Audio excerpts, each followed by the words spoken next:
This is a channeling received on the 17th of December from Yeshua and Mary Magdalene about the spiral and the snake. Yeshua and Mary Magdalene had stopped to rest by a stream.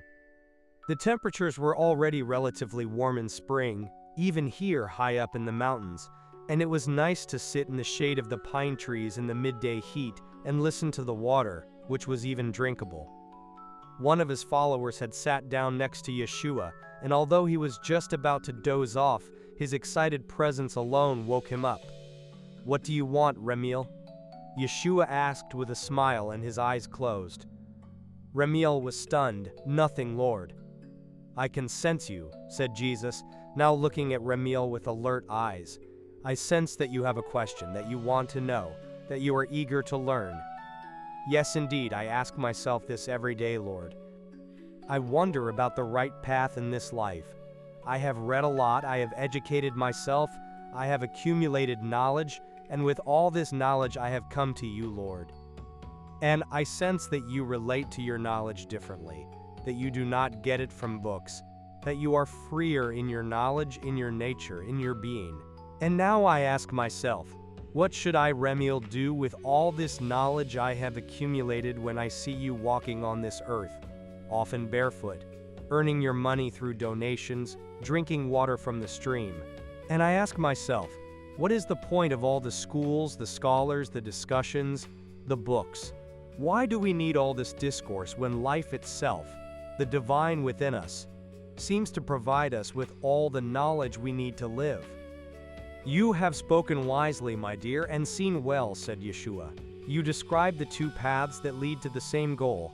One is the movement of the spiral. This is the movement that began in our society several decades ago, and will continue for many decades to come. It is the attempt to attain new knowledge through thinking, through logic, to ascend, to climb ever higher. You find yourself in this spiral, and so do we as a community. But not everyone. There is the possibility of stepping out of this spiral into another movement that leads to the same goal, but which is not man-made." Remiel startled when a small black snake slithered through the lush grass close to his ankle. Yeshua picked up the snake with his fingertips and carried it into the water, where it swam away. "This natural movement, my dear, is most comparable to the movement of the snake. The spiral is man-made, the snake is natural, and both lead to knowledge. If we allow the snake movement to enter us completely, it finds its way to our crown. It opens our crown and connects us with all the knowledge that exists in this universe, with exactly the knowledge that you as humans are trying to achieve through the spiral movement." A few steps away, hidden by a dense myrtle bush, Mary Magdalene and Shanna were bathing in the water, listening to Jesus' words as they let the water flow over their legs. Shanna asked quietly, "I don't feel anything of this spiral movement. I've never tried to learn. Are we all trapped there?" "My dear," Mary Magdalene replied gently, "the movement of the spiral is hardly perceptible to us humans in this day and age. It may feel like a movement in the flow of water. We are simply carried along without having to do anything for or against it. It is normal. Many of us were born with it. So why should we question it? To truly step out of this spiral, it would take a dramatic step." Mary Magdalene held her palm like a dam in the water, and the water flowed around her.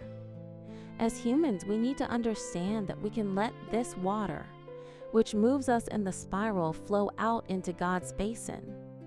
Only then will the power of the spiral diminish for us, and we can recognize our freedom. For some, this is the right path. And I tell you, we women are very connected to the movement of the snake. We can initiate it, but this path is not for everyone. So we preach. Use both paths, as the butterfly uses its two wings. Be in the world and use the advantages of the spiral of knowledge. But don't forget your naturalness. Don't forget the power of the snake, the unpredictable, the uncontrollable, that which connects you directly to God.